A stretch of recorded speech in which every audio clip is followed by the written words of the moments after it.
여러분 철로 역정이라는 책 읽어보셨죠? Pilgrim's Progress. 아마 다들 읽어보셨거나 혹은 이야기를 들어보셨거나 하셨을 거예요.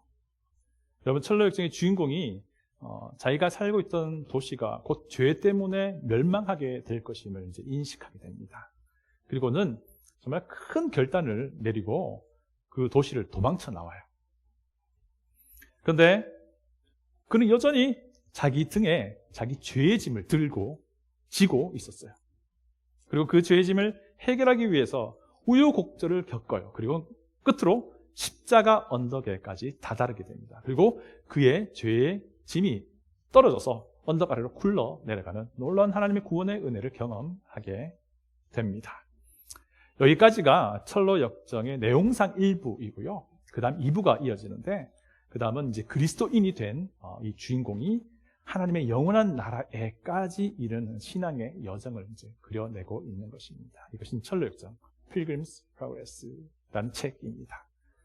여러분, 만약에요, 이 주인공이 이 장차 망할 이 도시를 빠져나오기만 하고 십자가 언덕을 향해 가지 않았다면 주인공은 그 도시의 사람들과 마찬가지로 멸망하게 될 처지에 그대로 놓여져 있는 겁니다. 그러나 주인공은 십자가 언덕을 향해 나아갔고요, 그곳에 이르렀고 그곳에서 자신의 죄의 짐을 십자가 아래에서 벗어 던지게 되는 놀라운 하나님의 구원을 얻게 된 것이죠.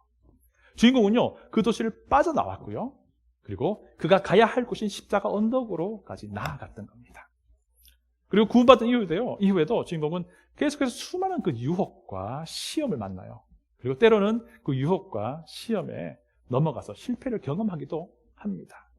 그런데 또 다시 일어나서 또 마찬가지로 그가 가야 할 곳까지 계속해서 전진해 나가는 모습을 보게 되는데, 결국 영원한 나라, 하나님의 나라에 도착하게 되는 것으로 이 책이 마무리가 됩니다. 여러분, 주인공은요, 죄악과 시험의 그 자리에서 빠져나왔습니다. 그리고 그가 가야 할 곳을 향해 나아갔다고 하는 거죠. 여러분, 이 그리스도인의 구원과 신앙의 여정을 너무나도 잘 그려낸 이 철로 역정이라는 책은요, 여러분 잘 아시는 것처럼요, 성경 그 다음으로 두 번째 전 세계적으로 베스트셀러이자 또한 스테디셀러입니다. 여러분, 철로 역정에서 우리가 배우게 되는 신앙의 원리는요, 이겁니다. 나오라, 그리고 나아가라 라고 하는 거예요. 장차 망할 죄의 도시에서 나오라, 그리고 십자가 언덕으로 나아가라, 죄의 유혹과 시험에서 나오라, 그리고 하나님의 영광이 가득한 그 영원한 곳을 향해 나아가라 라고 하는 겁니다. 오늘 우리가 읽었던 이 본문에서도요, 우리는 동일한 그 가르침을 발견하게 됩니다. 자, 오늘 본문은요, 세 번째 환상에 부과된 설명이고요, 또 동시에 처음 그 세 가지 환상에 대한 결론적인 설명을 해주고 있는 부분이기도 합니다. 하나님은요, 이스라엘과 맺은 언약에 근거해서 이스라엘 백성을 징계하기도 하고 회복하기도 하셨습니다. 첫 번째 환상이 무엇이었죠? 화석류 나무 사이에 서 있던 하나님의 천사들이었죠. 그죠? 네. 여러분, 화석류 나무를 보면서 이스라엘 백성은 어떤 절기를 떠올린다고 들었죠? 장막절이라는 절기를 떠올리게 됩니다. 이 장막절이 무엇이냐면요, 하나님이 과거 그들의 선조들 광야 40년 동안 이스라엘, 그들의 선조와 맺은 하나님의 그 언약의 근거에서 그들의 선조 이스라엘 백성을 보호하셨다는 거예요. 그리고 이스라엘 백성 역시 그 언약의 근거에서 자기를 보호하는 하나님께 충실했다는 것을 그들에게 알려주는 절기가 이 초막절, 장막절이었던 거예요. 첫 번째 환상은요, 하나님의 그 변치 않는 사랑이 하나님의 언약 안에 충실한 자들을 향하고 있다라는 것을 우리에게 알려주는 것이었습니다. 기억이 나시죠? 네. 자, 두 번째 환상에서는 뭐가 등장하죠? 4개의 뿔이 등장했습니다. 이 4개의 뿔은 무엇을 의미했냐면 이스라엘 백성에 대한 하나님의 징계를 보여주는 것이었습니다. 그리고 그 다음에 또 4명의 대장장이가 등장하잖아요. 이 4명의 대장장이는 하나님이 정하신 어떤 한계를 넘어서서 이스라엘 백성을 괴롭혔던 제국들에 대한 하나님의 심판과 징계를 의미하는 것이었다라는 것을 우리가 좀 살펴보았습니다. 자, 그리고 이제 세 번째 완성이 뭐였죠?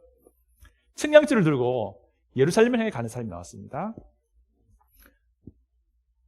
그러면서 그 뒤에 이 측량줄을 들고 예루살렘을 가는 그 사람에 대한 설명을 생략하고 그 뒤에 앞으로 있게 될 예루살렘 성에 대한 미래 일을 하나님이 알려주시죠. 그게 무엇입니까?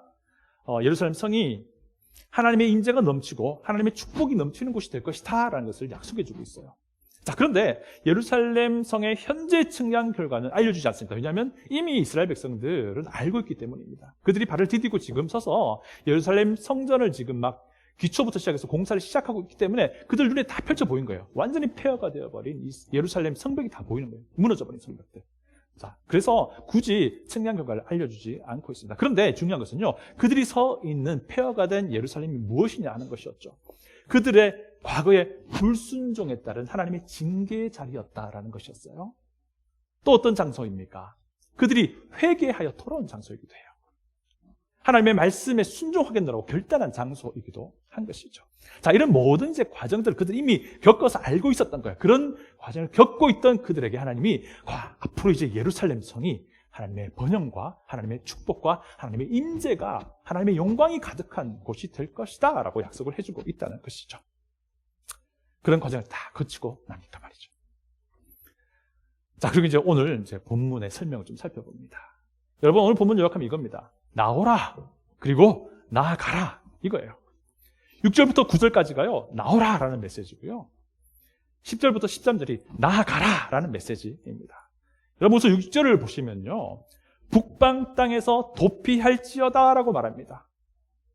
여러분, 도망쳐 나오라는 거예요. 그런데 어디로부터 나오라고요? 북방 땅. 북방 땅이 과연 어떤 의미일까요?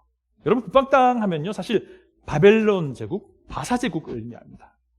여러분, 사실 있잖아요. 예루살렘 성, 이스라엘 땅 중심으로 보았을 때 이 바사 제국이든 바벨론 제국이든 그 당시에 티그리스 유프라테스 강을 중심으로 한 그 큰 제국들의 위치는 사실 동쪽이었어요.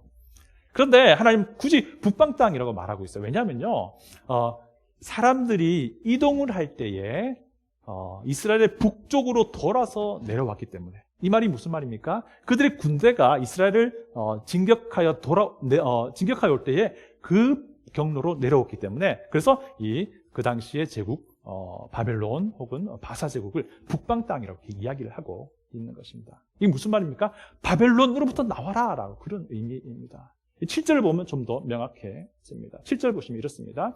바벨론 성에 거주하는 시온아, 이제 너는 피할지어다 라고 말합니다. 그러니까 바벨론 제국, 이 바사 제국으로부터 피하여 나오라 라고 하는 그런 메시지인 것이죠. 그런데 문제는요, 이미 이스라엘 백성이 스룹바벨과 함께 나왔잖아요. 예루살렘을 이미 귀환했어요. 그럼에도 불구하고 여전히 하나님이 이스라엘 백성을 향해서 나오라 라고 말하고 있습니다. 왜냐하면요, 하나님이 원하시는 그 이스라엘 백성 모두가 아직 나오지 않았기 때문입니다. 역사적으로도요, 이스라엘 백성이 귀환한 것은 3차례에 걸쳐서 귀환합니다.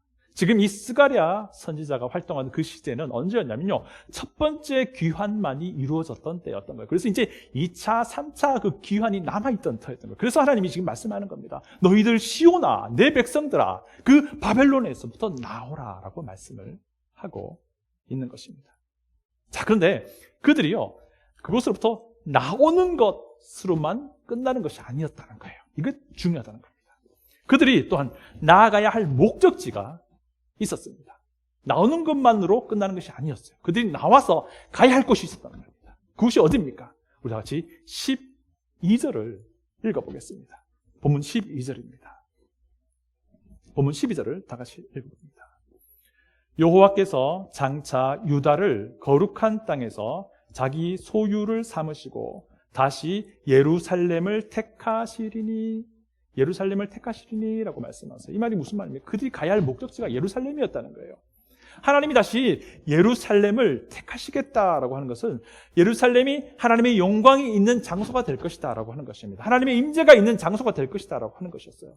여러분 10절 보시면요, 내가 와서 너희 가운데 머물 것이다 라고 말씀하세요. 하나님이 약속하고 있는 거예요.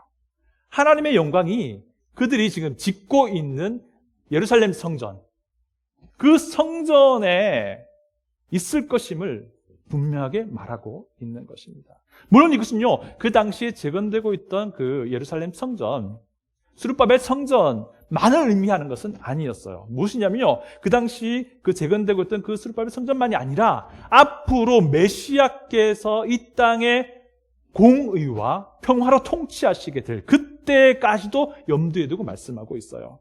그때 모든 민족들이 하나님께 나올 것이고 그들 가운데도 하나님의 임재가 있을 것임을 미리 이야기를 하고 있는 구절이기도 합니다. 그래서 11절 보시면 이렇게 말해요. 그날에 많은 나라가 여호와께 속하여 내 백성이 될 것이요 나는 너희 가운데 머물 것이다. 내가 만군의 여호와께서 나를 너에게 보내신 줄 알라. 이 말이에요. 그러니까 그들이 짓고 있던 스룹바벨 성전뿐만 아니라 앞으로 언제인지 모르겠지만 메시아께서 공의로 통치하시게 될 그때에 온 백성들이 하나님께 나와서 하나님의 임재를 경험하게 될 것이다 라는 것이 다 말씀하고 있는 것이에요. 자, 어쨌든 결국 이스라엘 백성은요, 바벨론을 나와야 했습니다. 그리고 하나님의 영광이 있는 곳, 하나님의 임재가 있는 곳으로 나아가야 했습니다. 나오라. 그리고 나아가라. 이거였어요. 저는 이 본문을 하면서 우리가 나와야 할 바벨론이 있다면 그것이 무엇일지 고민해보는 것 아주 중요하다라는 생각을 하게 됩니다. 우리가 나와야 할 바벨론은 과연 어떤 것들이 있을까 한번 생각해 보기를 원합니다. 우리가 나와야 할 바벨론은요, 첫 번째, 죄의 저주라는 바벨론이에요. 모든 사람은 죄 아래에 죄의 저주와 영원한 형벌의 심판에 처해질 비참한 처지에 처해 있습니다. 더 비참한 것은요, 그 누구도 이 비참한 죄의 결과를 자기 힘으로 피할 수 없다는 거예요.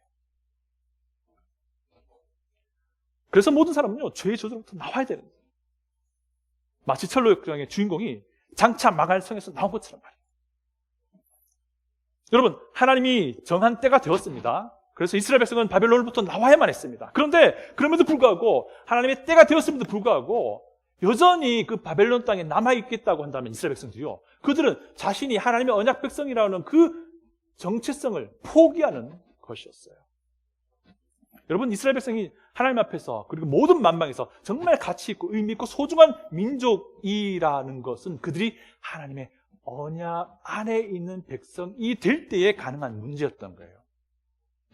여러분, 우리는 이 죄의 저주라는 바벨론으로부터 뛰쳐나와요. 여러분, 우리는 예수 그리스도를 믿는 믿음으로 하나님의 구원의 은혜라는 곳까지 나아가야 합니다. 그렇지 않으면요, 바벨론과 함께 하나님의 심판으로 멸망하게 될 것이기 때문에. 사실은요, 우리가 생각하는 것보다 많은 사람들이 죄의 저주로부터 탈출하고자 나름대로의 많은 노력을 하고 있어요. 그런데 죄의 저주로부터 나오려고 애를 쓰긴 하지만 정작 나아가야 할 곳까지 나아가지 않는다면 그들은 여전히 하나님의 저주의 대상일 뿐이라는 거예요. 여러분, 많은 사람들이 교회를 찾아 나옵니다. 그 마음에는요, 조금이나마 죄의 저주라는 바벨론으로부터 나오고자 탈출하고자 하는 그런 마음이 있기 때문일 거예요. 하지만 그들이 정작 나아가야 할 예수 그리스도께로 나가지 않으면 그들은 여전히 죄에 대한 심판의 형벌 안에 놓여져 있다는 사실입니다. 여러분, 주변에 혹시 이런 분들이 있습니까? 그렇다면 이들이 예수님께 나오도록까지 기도할 수 있길 바랍니다. 이것이 우리 성도가 해야 될 가장 중요한 의무이자 특권입니다. 여러분, 이런 분들이 있다면요, 기회가 만약에 주어지시면 이들이 예수 그리스도께로 나아오도록 권면도 하시길 바랍니다. 또 기회가 주어진다면 예수 그리스도께로 왜 나와야 하는지에 대해서, 복음에 대해서 우리가 설명을 해줄 수 있길 바랍니다. 이것이 성도가 된 우리에게 주어진 하나님의 특권이요, 하나님의 의무이기도 합니다. 어떤 이들은 자신이 이제 죄인이라고 말을 하기도 해요. 복음을 전하다 보면요. 그런데 우리가 분명히 알아야 할 것이 있습니다.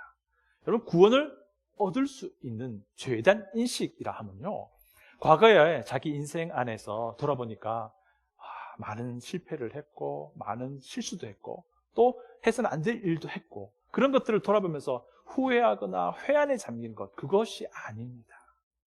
그것으로 끝나면 안 되는 거예요. 정말 구원으로 인도하는 올바른 죄인식이라 하면요, 거룩하신 하나님 앞에서 자신의 모든 것이 죄로 더럽혀져 있음을 인식하는 거예요. 구원을 얻게 하는 죄인식이라 하면요, 죄로 인해 차게 될 영원한 사망으로부터 자신이 건져지기 위해서 자신이 할 수 있는 것이 아무것도 없다는 것을 인식하는 것, 바로 그것이 진짜 구원으로 인도하는 죄인식입니다.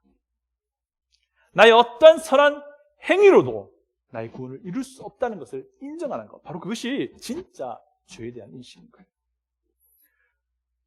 구원을 얻을 수 있는 죄인식이라 하면요, 영원한 사망으로부터 구원 얻기 위해서는 오직 십자가에 죽으셨다가 부활하신 예수 그리스도, 그분을 믿는 믿음 외에는 아무것도 없다는 것까지 인정할 수 있는 것, 바로 그것이 진짜 구원으로 인도하는 죄인식인 거예요. 죄의 저주라는 바벨론에서부터 나와서 예수 그리스도께로 나아가는 것에 이를 때 그것이 진정한 죄인식인 거예요. 그렇게 할 때 영원한 구원이 주어지는 것이기 때문입니다.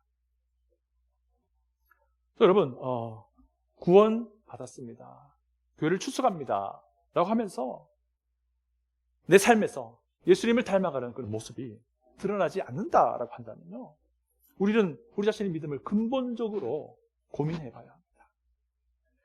내 속을 과연 무엇이 채우고 있는지를 고민해 봐야 돼요. 내 속이 예수님으로부터 채워져 있는지 아니면 다른 어떤 것으로 채워져 있는지 진지하게 고민해 봐야 합니다. 만약에 내 속을 예수 그리스도가 아닌 다른 것이 채우고 있다면 그는 예수 그리스도께로 나아가야 하는 사람인 거예요. 그는 그 인생 가운데 단 한 번도 예수 그리스도를 만난 적이 없는 사람인 거예요. 만약에 예수님이 나를 채우고 있는 것 같긴 한데 여전히 예수님을 닮아가는 모습이 잘 드러나지 않는다라고 한다면요, 두 가지예요. 첫사랑을 생각하든지 아니면 예수님께 나아가든지, 두 가지예요. 여러분, 예수 그리스도께서 내 자신을 채우고 있는 사람은요, 예수님의 십자가를 생각하면 그 마음이 그 앞에서 녹아질 수밖에 없습니다. 예수 그리스도께서 내 자신을 채우고 있는 사람은요, 아무리 죄악 가운데 있다 하더라도 예수님의 그 십자가를 생각하기만 하면 다시 돌아올 수밖에 없어요. 이것이 구원의 능력인 거예요. 이것이 구원받은 하나님의 백성에게 주신 하나님의 은혜인 겁니다. 죄의 저주라는 바벨론에서 나와서 예수님을 향해 나아가 예수님을 만난 사람들에게 주어지는 하나님의 은혜가 바로 이것입니다. 언제라도 십자가를 생각하면 그 앞에 무릎이 꿇려질 수밖에 없는, 바로 그것이 하나님의 백성에게 주신 하나님의 놀라운 복음의 능력이요, 복음의 은혜인 것입니다. 죄의 저주라는 바벨론에서 나와서 예수 그리스도께로 나아갈 수 있기를 간절히 소원합니다. 생수교회가 기도하고 도와드리겠습니다. 우리가 나와야 할 바벨론 두 번째는요, 삶의 터전이라는 바벨론입니다. 이스라엘 백성은요, 70년 세월을 먼 이국 땅에 정착해서 살아왔습니다. 자, 그런 동안에 그들의 삶은 안정이 되었어요. 그들의 경제활동도 견고해졌습니다. 그들의 사회활동도요, 지역사회에서 인정을 받게 되었어요.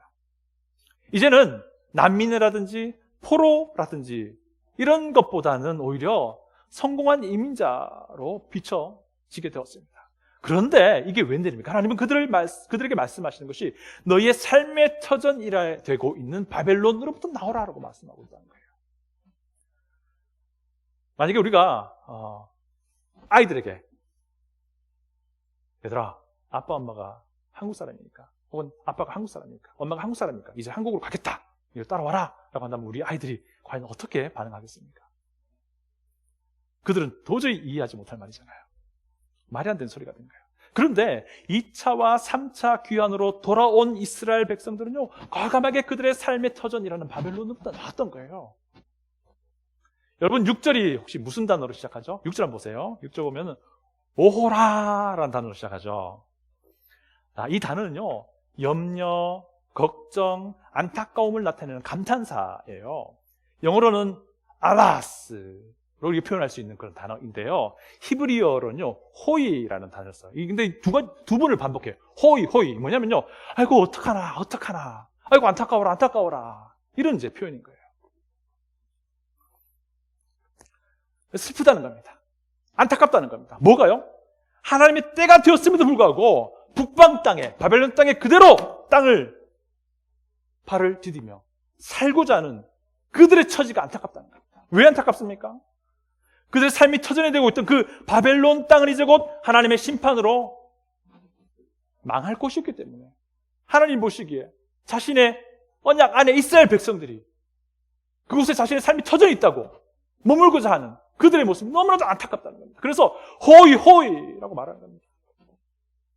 여러분 7절도 보시면요, 우리 한글 성경은 감탄사가 빠져 있어요. 그런데 실제로 7절 시작할 때 호이라는 히브리어 단어가 시작해요. 한번 이번에는 안타깝다. 바벨론 성에 거주하는 시온아, 이제 너는 피해야 된다. 이 말인 거예요. 8절을 다 같이 읽어보겠습니다. 8절입니다. 만군의 여호와께서 이같이 말씀하시되 영광을 위하여 너희를 노력한 여러 나라로 보내셨나니 너희를 범하는 자는 그의 눈동자를 범하는 것이라. 여러분, 눈동자를 범한다라는 표현이 나오죠. 여러분, 바벨론 제국과 바사 제국과 같은 큰 제국들은요, 하나님의 눈동자를 범한 나라들이기 때문에 하나님이 그들을 멸하시겠다라는 그런 이제 말이에요. 여러분, 눈동자를 범했다라는 것은요, 하나님의 진노가 극에 달했다는 그런 표현이에요. 여러분, 눈동자는 본능적으로 뭔가가 다가오면은 눈꺼풀이 닫아서 보호하잖아요. 그런데 그것도 하나님의 눈동자를 상하게 했다라는 건요, 아주 그들이 극심하게 하나님을 대항했다는 거예요. 그래서 하나님의 진노도 극에 달했다라는 그런 표현인 거예요. 하나님의 진노도 극심하여 그들이 결국 멸망하게 될 텐데, 그 바벨론 땅에 그들의 삶의 터전이 있다는 이유로 계속 살게 되면 그들과 함께 멸망하게 될 것이기 때문에 너무 안타깝다는 거예요. 하나님 보시기에 너무 슬프다는 겁니다. 여러분, 우리의 삶의 터전, 삶의 버팀목이요, 우리가 나와야 할 바벨론이 될 수 있다는 거예요. 우리의 삶의 터전이, 우리의 삶의 버팀목이 하나님의 말씀보다, 하나님의 임재보다, 하나님보다 더 우위를 점하게 되는 순간부터 그것들은 바벨론이 된다는 겁니다. 여러분, 우리 삶의 터전이요, 하나님의 축복이 될 수도 있고요, 하나님을 저버리게 하는 바벨론이 될 수도 있다는 겁니다. 우리에게 진짜 확실하고 진짜 견고한 삶의 터전이 있다면 그것은 하나님이세요. 하나님의 임재와 하나님의 영광을 경험하는 그 삶인 거예요. 하나님의 임재를 인식하는 삶인 거예요. 이스라엘 백성은요, 그들의 삶의 터전이었던 바벨론을 떠나서 변하지 않는 하나님의 임재가 있는 바로 그 예루살렘으로 나아가야 했던 겁니다. 하나님의 임재가 있는 예루살렘이 그들에게 진짜 확실하고 견고한 삶의 터전이 되기 때문이었습니다. 여러분 잘 아시잖아요. 하나님이 손가락 하나만 딱 하시면요, 우리가 지금까지 읽어오는 모든 것들이 한순간에 죄가 될 수도 있습니다. 우리의 영원한 버팀목은요, 우리의 힘으로 일구어 놓은 것들이 아니고 하나님의 영광과 임재를 인식하는 삶, 바로 그것입니다. 거꾸로 말해서 지금 우리가 읽어오는 것이 거의 없다 하더라도요, 하나님이 손 한 번만 까딱 하시면요, 엄청난 것들이 주어질 수도 있는 것이 우리의 인생이라는 거예요. 반드시 기억하기 바랍니다. 우리 삶의 버팀목이, 우리의 삶의 터전이 하나님의 축복이 될 수도 있고요, 도리어 바벨론이 될 수도 있다는 사실입니다. 우리의 삶의 터전에서 하나님의 임재를 인식하며 살아갈 수 있기를 바랍니다. 하나님의 임재를 인식한 사람은요, 그의 삶의 터전이 그에게 바벨론이 될 수가 없어요. 그는 함께 하신 하나님이 그의 삶의 터전을 허락하셨음을 알기 때문입니다. 이런 사람이 하나님의 임재를 인식하는 사람이에요. 하나님을 인식하는 사람은 절대로 자기가 일구어 놓은 삶의 터전이 바벨론이 되지 않는다는 겁니다. 삶의 터전이라는 바벨론을 나와서 하나님의 임재를, 하나님이 나와 함께하고 있음을, 하나님의 영광이 나와 함께하고 있음을 인식하는 것, 바로 그것이 우리의 예루살렘이 되는 것입니다. 그곳으로까지 나아가는 영광스러운 삶이 우리에게 있기를 간절히 소원합니다. 또 우리가 나와야 할 바벨론은요, 세 번째, 익숙함이라는 바벨론이에요. 사람은 기본적으로 보수적인 성향이 있어요. 그게 무슨 말이냐면요, 어떤 새로운 일을 하게 되면 처음엔 굉장히 힘들고 어려워요. 그래서 그 일을 막 하면서 방법들을 간구하고 또 일이 정리가 되고 익숙해집니다. 그러면 그 일을 할 때에 그 익숙해진 대로, 그 방법대로 똑같이 하려고 하는 성향이 있습니다. 저도 그렇거든요. 그리고 별로 그 방법 바꾸고 싶지 않아요. 그런데 문제는요, 우리의 그 신앙 활동에도요, 마찬가지예요. 우리는요, 너무나도 자연스럽게 우리에게 익숙해진 것이 가장 최고라는 생각을 하는 경우가 있습니다. 심지어 우리에게는요, 익숙해진 교회 활동이나 어떤 신앙 습관들이 있는데 그것이 매우 성경적이다라고 생각을 하기도 해요.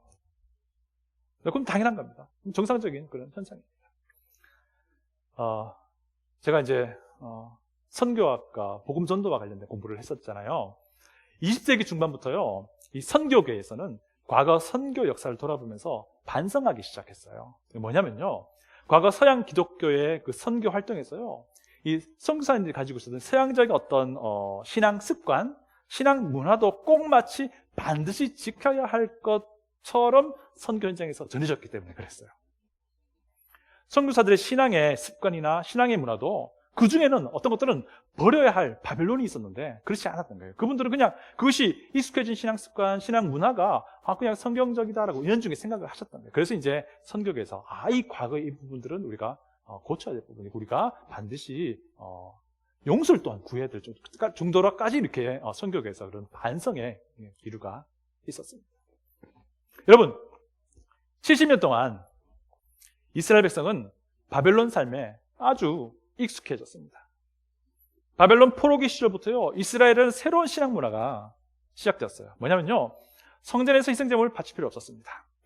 모든 면에 있어서 간소화되었습니다.